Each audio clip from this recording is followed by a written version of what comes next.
किसी ने बड़ी कमाल की चीज़ कही है। भगवान कहते हैं कि तू सोने से पहले सबको माफ़ कर दिया कर और मैं उठने से पहले तुझे माफ़ कर दिया करूँगा।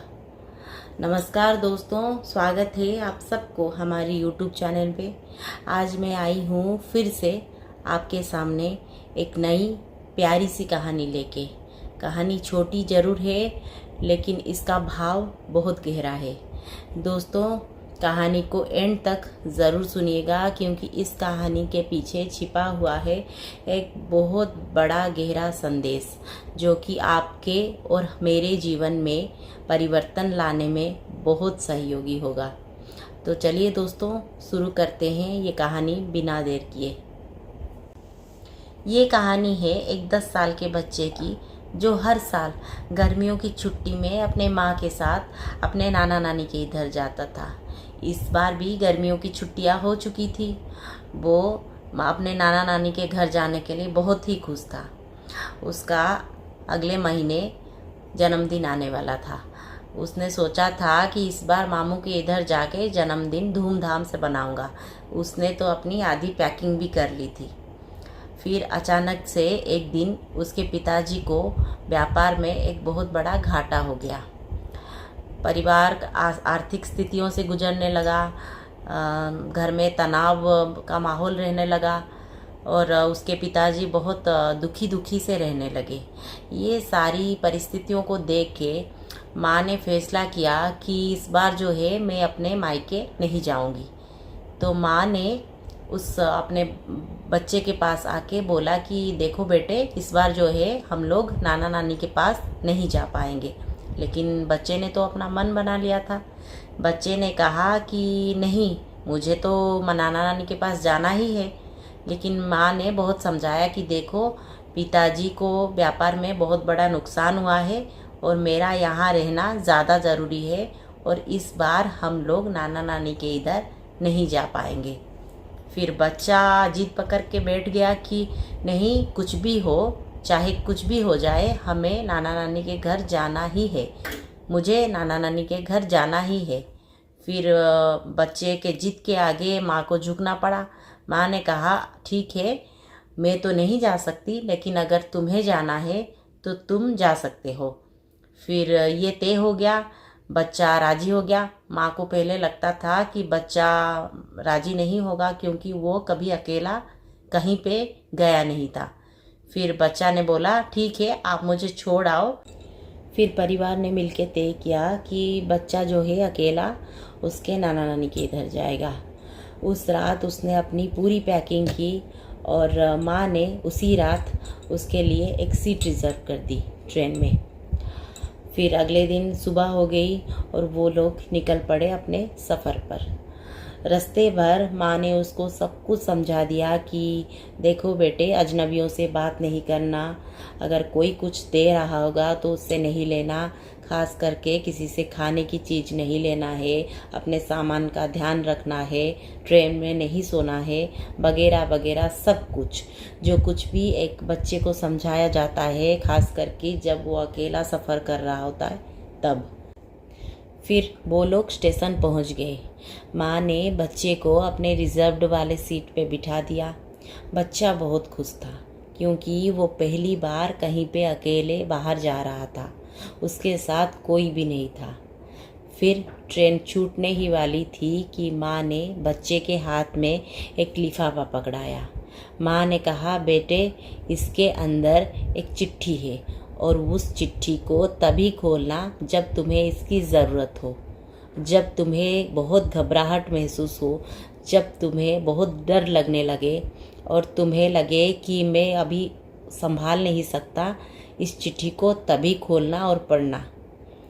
लेकिन अगर इसकी ज़रूरत ना पड़े तो इस चिट्ठी को वैसे ही आते समय वापस लेके आना अपने साथ। फिर ट्रेन छूटने का समय हो गया। माँ ने बच्चे को अच्छे से अलविदा कहा। बच्चा तो बहुत खुश था। बच्चे ने भी माँ से गले मिल के अलविदा कहा। फिर दोनों ने अपने अपने रास्ते निकल पड़े। बच्चा ट्रेन में बैठ गया।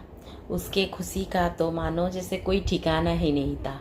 वो 2-3 मिनट तक बस यूं ही अपने आप ही मुस्कुराता गया। फिर यहीं कोई 5 मिनट गए होंगे, बच्चे ने अपनी चारों तरफ देखा। उसने देखा कि सारे अजनबियाँ उसके आसपास बैठे हैं। उसके मन में थोड़ी सी घबराहट होने लगी। वो अपने सीट के साइड में एक कोने में सरक के बैठ गया। उसको अब डर लगने लगा था। उसने अपनी आंखें बंद कर दी। वो डर के मारे बड़बड़ाने लगा। वो अपनी माँ को याद करने लगा। अभी 30 मिनट भी हुए नहीं होंगे लगभग कि वो डर के मारे पानी पानी हो गया। उसका हाल अभी बेहाल हो चुका था। वो कभी सोचा नहीं था कि सफ़र इतना मुश्किल हो जाएगा। अभी 3 घंटा और बाकी था सफ़र के लिए, लेकिन वो अभी से बेहाल हो चुका था। उसे इतना डर हो गया कि वो कुछ बोल ही नहीं पा रहा था। फिर अचानक से उसको याद आई माँ के दी हुई लिफाफे के बारे में। फिर उसने तुरंत लिफाफे को खोला और चिट्ठी को पढ़ डाला। चिट्ठी में लिखा था, बेटा मैं भी ट्रेन पे चढ़ चुकी हूँ और मैं तुम्हारे पिछले वाले कंपार्टमेंट में ही बैठी हूँ। तुम घबराना नहीं, ट्रेन स्टेशन पे रुकते ही मैं तुमसे मिल लूँगी। इतना पढ़ते ही बच्चा का मानो जैसे कोई बहुत बड़ा बोझ टल गया। बच्चा इतना इतना इतना रिलैक्स हो गया कि उसने यूं ही 3 घंटे का सफ़र ख़त्म कर लिया। बच्चा बहुत खुश था क्योंकि माँ भी उसके साथ आई थी। स्टेशन पे ट्रेन रुका और बच्चा उतर गया। बच्चा ने अपने मामू को देखा और दौड़ के जाके अपने मामू से गले मिल गया। फिर कुछ देर बाद मामू उसका हाथ पकड़ के उसको लेके जाने ही वाले थे कि बच्चा ने मामू को टोका। बच्चा ने बोला, अरे मामू रुकिए, मम्मी भी आई है हमारे साथ और वो पिछले वाले कंपार्टमेंट में बैठी है। इतना सुन के मामू थोड़े मुस्कुराए। मामू ने कहा, बेटा मम्मी तुम्हारे साथ नहीं आई। वो चिट्ठी जो मम्मी ने तुम्हें दिया था वो तुम्हारा हौसला रखने के लिए दिया था। तुम पहली बार ट्रेन में अकेले आ रहे थे। मम्मी को लगा ही था कि तुम्हें शायद डर लगेगा, इसीलिए मम्मी ने तुम्हारे हाथ में वो चिट्ठी दिया था ताकि तुम्हें लगे कि तुम्हारे साथ मम्मी है और तुम ट्रेन में डरो मत। इसी वजह से मम्मी ने तुम्हारे हाथ में वो चिट्ठी दिया था। और देखो वही हुआ, तुम रास्ते में बिना डरे सफ़र तय कर लिए। दोस्तों, ये बस उस माँ और बेटे की कहानी नहीं है, ये हम सब की कहानी है। हम सब के पास एक एक चिट्ठी है और ये चिट्ठी हमें पैदा होने के टाइम पे मिला है। हमें पैदा होने के समय भगवान ने हमारे हाथ में एक चिट्ठी थमाया था और उसमें लिखा था, देखो तुम ज़िंदगी का सफ़र तय करने जा रही हो और इसमें तुम्हें घबराना नहीं है क्योंकि पिछले कंपार्टमेंट में मैं तुम्हारे साथ बैठा हूँ। लेकिन हमसे गलती पता है कहाँ हो जाती है? हम अक्सर ये गलती करते हैं कि हम वो चिट्ठी खोल के पढ़ना भूल जाते हैं। हमारे साथ जो कुछ भी होता है हम उसकी जिम्मेदार भगवान को ठहराते हैं, लेकिन भगवान की दी हुई उस चिट्ठी को पढ़ना भूल जाते हैं। दोस्तों, ज़िंदगी में चाहे कितनी भी उतार चढ़ाव क्यों ना हो, कितनी भी परेशानियाँ क्यों ना हो, हमें बस एक ही काम करना है। हमें अपने मन के अंदर छिपी हुई उस चिट्ठी को निकाल के पढ़ लेना है और उस भगवान पे भरोसा रखना है, जैसे उस बच्चे ने उस अपने माँ पे रखा था। और देखना धीरे धीरे आपकी सारी परेशानियाँ धीरे धीरे ख़त्म हो जाएगी।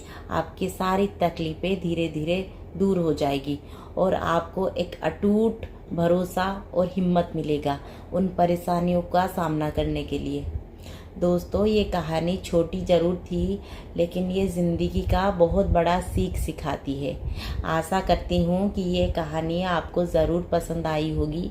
अगर ऐसी ही कहानियों के माध्यम से आप अपनी ज़िंदगी में थोड़ा बहुत परिवर्तन लाना चाहते हैं तो हमारे साथ जुड़े रहिए। धन्यवाद। जय श्री कृष्ण।